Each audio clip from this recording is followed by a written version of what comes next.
नमस्ते मित्रों, कथा निधि चैनल पर आपका बहुत बहुत स्वागत है। हमारी आज की कहानी अरुण प्रकाश जी की लिखी हुई कहानी है। बॉर्डम हो बाबू, दोनों की जाति एक होती तभी तो शादी होती ना। नंदू मुझे और रहस्यमय लगने लगा था। नहान, नंदू और सूरज के संबंधों में रहस्यों की इतनी परतें होंगी, मैंने सोचा भी नहीं था। नहान एक विलक्षण स्त्री, नामर्द पति के प्रति भी इतनी अटूट गहरी निष्ठा और विश्वास। चलिए मित्रों, अरुण प्रकाश जी की लिखी हुई कहानी शुरू करते हैं। कहानी का नाम है नहान।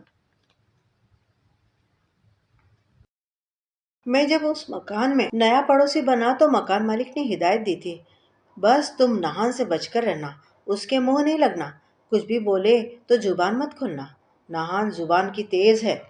इस मकान में कोई 18 सालों से रहती है। उसे नहाने की बीमारी है। सवेरे, दोपहर, शाम, रात 4 बार नहाती है। बाथरूम एक ही है, इसलिए बाकी 5 किराएदार उससे चिढ़ते हैं। उसे नहान कहकर बुलाते हैं। वैसे वो अच्छी है, बहुत साफ सफाई से रहती है। मैंने मकान मालिक की बात गांठ बांध ली। मैंने सोचा, मुझे नहान से क्या लेना देना, मुझे कितनी देर कमरे में रहना है आखिर। 10 बजे ट्रांसपोर्ट कंपनी के दफ्तर जाऊंगा, फिर 10 बजे रात में ही उधर से ही खाना खाकर तो लौटूंगा। मेरा परिवार गांव में रहता है। वहाँ मेरे माता पिता, पत्नी और 2 बच्चे हैं। थोड़ी सी खेती बाड़ी है, जिसके लिए हर महीने गांव का एक चक्कर लगाना पड़ता है। ट्रांसपोर्ट कंपनी में कमर्शियल क्लर्क की नौकरी है मेरी। दिन भर माल लदवाओ, उतरवाओ, बिल्टी देखकर माल पार्टी के हवाले करो। 6 बजे ऑफिस बंद होना चाहिए, लेकिन कमरे पर आकर करूँगा क्या। परिवार साथ रहता तो बात और थी। कमरे में अकेले पड़े रहने का क्या मतलब। इसीलिए 10 बजे रात से पहले कमरे पर लौटने का सवाल ही नहीं था। कमरे में सामान जमाने के बाद मैं नहान से मिला। इतवार को मेरी छुट्टी होती थी। उस दिन मैं अपने गंदे कपड़े धोया करता। नल या बाथरूम को लेकर ही नहान से टकराव हो सकता था, इसलिए मैं कपड़े धोने के पहले ही नहान से पूछने चला गया, बाथरूम का कोई काम तो नहीं है, मैं अपने कपड़े धो लूं। आगे भी मैं उससे नियमित अनुमति मांगता रहा। इसके चलते नहान की मुझ पर कृपा बनी रहती। वह मुझसे कहा करती, कभी कोई तकलीफ हो तो जरूर बता देना। मैं कभी कभी छोटी मोटी चीजें उससे उधार मांग लिया करता, जैसे केरोसिन का तेल, मोमबत्ती, माचिस, इस्त्री इत्यादि। पर मेरे अलावा कोई और पड़ोसी नहान के कमरे की तरफ झांकता तक न था। नहान उसका असली नाम नहीं था। नहान शब्द किसी स्त्री का नाम होगा, यह सोचकर ही अटपटा लगता था। लेकिन अटपटापन उत्सुकता तो पैदा कर ही देता है। मेरे मन में यही सवाल कुलबुलाता रहता, इसलिए नहान के बारे में जो सूचना सहज ही मिल जाती थी, मैं उसे अपनी स्मृति के खजाने में डाल लिया करता। मैं चाहता तो उसके बारे में पड़ोसियों से पूछताछ कर सकता था, लेकिन मैं उस मकान में नया था। उस मकान में कुल 6 बड़े बड़े कमरे थे, एक कतार में बने हुए। उन्हीं में से एक कमरे में नहान अपने पति सूरज के साथ रहा करती थी। सूरज एक ढाबे में कारीगर था। कारीगर यानी बावर्ची। दिन में 10 बजे काम पर जाता तो रात में 12 बजे ही लौटता। सुबह में देर तक सोता रहता। उसके पास नहान के लिए फुर्सत नहीं थी। नहान को भी फुर्सत कहाँ थी। वो भी पति के जाने के बाद चूड़ियों की टोकरी उठाकर सरकारी कॉलोनी चली जाती। उसकी टोकरी में रंग बिरंगी सस्ती चूड़ियां होती, हर तरह की कलाई में फिट आने वाली चूड़ियां, कांच और प्लास्टिक की चूड़ियां। नहान कॉलोनी में जब पहुंचती तो वहां की औरतें फुर्सत में होती, पति काम पर और बच्चे स्कूल। नहान अपने महीन मगर तेज सुर में आवाज लगाती, चूड़ियां, रंग बिरंगी चूड़ियां। अगर टेर के बाद भी दरवाजे नहीं खुलते तो वो बेहिचक कॉल बेल दबा दिया करती थी। पिछले कई सालों से वह इस कॉलोनी में फेरा लगाती थी, इसलिए उसे सब जानते थे। कई औरतें नहान को खुद ही बुला लेती, कुछ खरीदती, कुछ चूड़ियों को सिर्फ देखने के लिए बुलाती, खरीदने की इच्छा दबाती और महंगाई का रोना रोती। नहान को मैंने अपने एक परिचित के यहाँ चूड़ी बेचते देखा था। हम लोग बैठक में बैठे हुए थे। गृह स्वामिनी ने दरवाजे के पास गलियारे में नहान को बिठा रखा। नहान गृह स्वामिनी को चूड़ियों की किस्में दिखाती जा रही थी। बुंदकी, खिरकिया, झरोकनी, चंदा, तारा, सूरजमुखी, लोकतारनी। अच्छा, ये पसंद नहीं आई तो सादी चूड़ियां ले लो। आपकी गोरी कलाइयों पे ये ऊदी रंग पबेगा। थोड़ा लाल और थोड़ा काला मिलाकर ऊदी रंग बने बीबी जी। 7 का जोड़ा डलवा लो। ये लो, बगैर कंगन के कई सादी चूड़ियां फकती हैं। दोनों कलाइयों के लिए 4 कंगन तो चाहिए, आगे पीछे एक एक कंगन, तभी तो कांच की चूड़ियां टूटने से बचेंगी। अरे आप पैसे की मत सोचो, पैसा नहीं है तो सिर्फ बोहनी ही कर दो, बाकी अगले चक्कर में दे देना। 30 रुपये होते हैं तो अभी 10 दे दो, 20 हम फिर ले लेंगे। गृह स्वामिनी ने चूड़ियां पहन ली। नाहन को 10 रुपए देकर जब वह जाने लगी, तब नाहन बोली, बीबी जी असीस की चूड़ी तो पहनती जाओ। गृह स्वामिनी ने कलाई झट आगे बढ़ा दी, भूल सुधार के लिए। नाहन ने उनकी बाई दाई कलाई में एक एक और चूड़ी डाल दी। गृह स्वामिनी झुकी, चूड़ियों की झोरी से अपने माथे को लगाया। नाहन बोली, सुहाग बना रहे बीबी जी। उसके बाद नाहन आवाज लगाती निकल गई, लेकिन मन में सवाल कुलबुलाता रहा, आशीष की जोड़ी क्या है? इन 2 चूड़ियों के लिए उसने पैसे क्यों नहीं लिए? शायद ये कोई रिवाज होगा। इतनी व्यवहार कुशल को नाहन क्यों कहते हैं? इसके बाल बच्चे हैं नहीं। इसका पति 5,000 तक कमा लेता है। इस रकम में तो 2 लोगों की गृहस्थी आराम से चल सकती। फिर ये चूड़ी की टोकरी क्यों उठाए फिरती है? इसका शरीर स्वस्थ है, मन से दमित नहीं है, फिर भी यह बार बार क्यों नहाती है? इसकी नहाने की आदत से सब परेशान थे। सबको नहाना धोना होता था, बच्चों को नहा धोकर स्कूल जाना होता था, बड़ों को काम पर। नहान के चलते सबका रूटीन हमेशा बिगड़ा रहता। 4 बार तो वो नहाती ही थी, इसके अलावा कभी भी नहाने और पहुंच जाती। बाथरूम में कोई होता तो वो दरवाजा पीट पीट कर परेशान कर देती, लेकिन जब वह खुद बाथरूम में होती और कोई दरवाजा पीटता तो जोर जोर से गालियां देती हुई बाहर निकलती और मकान झगड़े के शोरगुल से भर जाता। मैं जितना पड़ोस में घुलता मिलता गया, नाहन के बारे में नई नई सूचनाएं जुड़ती गई। नाहन सुंदरी थी।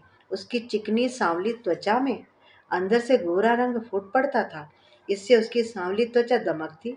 वो कोई 35 साल की रही होगी, लेकिन रोज रोज के शारीरिक श्रम ने देह की तराश को बनाए रखा।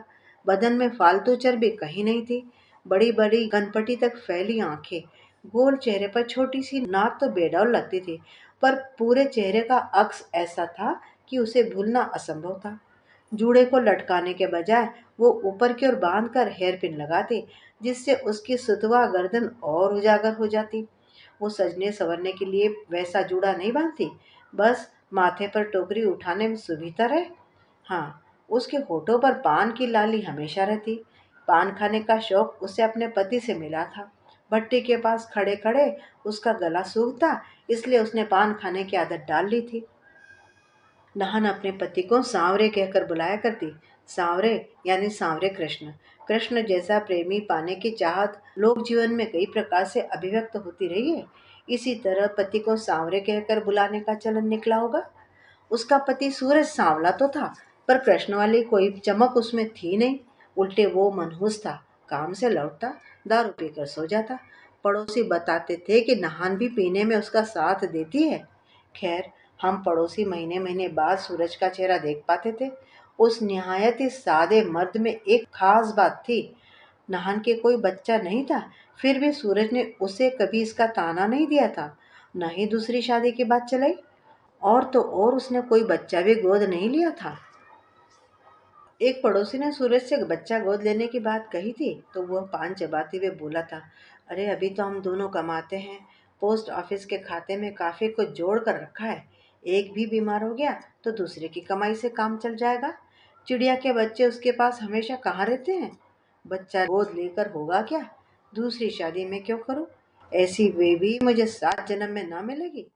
एक दिन एक तांत्रिक आया। उसके काले चोंगे की आस्तीन का कपड़ा हाथ के ऊपर उठाते ही लहराने लगता और उसकी मुट्ठी में कभी चॉकलेट तो कभी काजू प्रकट हो जाता।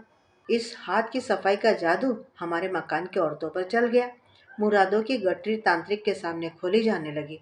नाहन चूड़ी बेच कर लौटी ही थी। एक पड़ोसन ने तांत्रिक से कह दिया, इसका कोई जतन कर दो महाराज, इसकी कोख हरियाती नहीं, जय बांझ है। बांझ शब्द सुनते ही नहान बिफर पड़ी और थप्पड़ लगा दिया पड़ोसन को। जो मुझे फिर बांझ कहा तो तेरी जवान कतर दूंगी। मैं जन्म से बांझ नहीं हूँ। पड़ोसिनों को साफ सूंघ गया। वे अब तक नहान को बांझ ही समझ रही थी। बांझ न होने की बात जानकर किस्म किस्म के संदेह और अनुमानों का सिलसिला चल निकला। बहरहाल निष्कर्ष यह निकला कि खोट सूरज में है, वरना नहान के गर्भ क्यों नहीं ठहरता। पड़ोस में सब नहान की पीठ पीछे उसके बारे में सूचना देने को उत्सुक रहते थे। बस नंदू ड्राइवर नहान का नाम लेते ही मुंह सी लिया करता था। नंदू क्रेन चलाता था। हाईवे पर कोई ट्रक कार पलटती तो नंदू क्रेन ले जाकर उसे खींचता और गैराज तक ले जाकर पहुंचा देता। उसके काम का कोई समय बंधा हुआ नहीं था। अकेला रहता था। उसका कोई परिवार था नहीं। नंदू रात में दारू चढ़ाकर खाना खाकर कमरे पर लौटता था। उसका कमरा मेरे बगल में ही था। अगर मैं जाग रहा होता तो वह दुआ सलाम जरूर करता, वरना सो जाता। नंदू कपड़े धोने का काम शाम के 3-4 बजे करता। तब नल खाली रहता था। नहान उसी समय फेरी लगाकर लौटती थी। टकराव का कोई अवसर न होता, फिर भी वह नंदू से उलझती। कभी अलगनी पर लटके गीले कपड़े बदन से सट जाने की शिकायत करती, कभी रास्ते पर पानी छलकाने के लिए कोसती। लगे हाथ नंदू को 2-4 गालियां सुना देती। नंदू यो तो गभरू था, पर वह नहान की गालियां चुपचाप सुन लेता। कभी सिर उठाकर दीनहीन याचक वाली मुद्रा में देख लेता। इस पर नहान और बमकती, फिर पैर पटकती हुई अपने कमरे में चली जाती। उसके बाद नंदू जैसे ही नल से हिलता, नहान बाथरूम में घुस जाती, मानो वह नंदू की छाया से अपवित्र हो गई हो। अजीब बात यह थी कि नंदू कोई 16 साल से नहान की गालियां बर्दाश्त कर रहा था। नंदू की क्रेन मेरे ऑफिस के पास ही खड़ी रहती थी। उसके मालिक का ऑफिस भी वहीं था। इसलिए मैं धीरे धीरे जान गया था कि नंदू सहनशील नहीं है। ट्रक क्रेन जैसे सड़क छाप धंधे में दयनीय बने रहने से काम थोड़े ना चलता है। फिर वो तो इतने सालों से नहान को क्यों झेल रहा है। वह चाहता तो किसी और मकान में कमरा ले लेता। तांत्रिक के आगमन से स्थिति विस्फोटक हो उठी थी। मेरी तीनों पड़ोसिनों ने मिलकर नहान को पीट दिया। रोती कलपती नहान सूरज के ढाबे पर पहुंची। उस दिन मनहूस सूरज ताव खा गया। वह हाथों में लंबा करछुल लिए रिक्शे पर नहान के साथ साथ घर पे आ गया। सूरज और पड़ोसियों में घमासान हो गया। एक का हाथ टूटा, सिर फूटे, एक का हाथ टूटा। इस घटना के बाद सूरज तो भाग गया, पर नहान अपने कमरे में ही थी। आखिर पुलिस आई और नहान को गिरफ्तार करके ले गई। नहान पर हिंसा का नहीं, हाँ, एक पड़ोसिन को झापड़ मारने का इल्जाम था। मैं रात कमरे पर पहुंचा तो उस घटना के बारे में मुझे पता चला। तभी मैंने देखा कि नहान रिक्शे से उतर रही है। नंदू उसे उतरने में सहारा दे रहा था। नहान अपने कमरे में चली गई, नंदू अपने कमरे में। घंटे भर के बाद मैंने देखा कि नंदू के कमरे की बत्ती अभी भी जल रही है, तो मैंने उसका दरवाजा खटखटाया। इस बीच मुझे कुछ और जानकारी मिल गई थी। नंदू नशे में था, फिर भी मैंने पूछ लिया, तुमने नहान की जमानत क्यों दी। नंदू रहस्यमय तरीके से हंस पड़ा।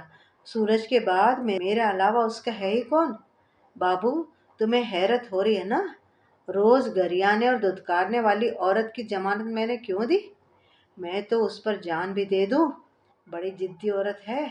बच्चा न होगा, फिर भी रहेगी सूरज के ही साथ। उसकी जिद तो मेरी भी जिद। मैं सूरज और माला के साथ नशा पानी किया करता। एक रात नशे का फायदा उठाकर मैं माला के साथ गलत काम कर बैठा। गर्भ भी रहा। मैंने सोचा अब इसकी जिंदगी बन जाएगी, पर उस जिद्दी ने गर्भपात कर लिया। बस यही जिद। ये कोख तो सांवरे की है। मैंने हैरत भरे स्वर में उससे पूछा, नहान उस मनहूस सूरज को इतना प्यार क्यों करती है।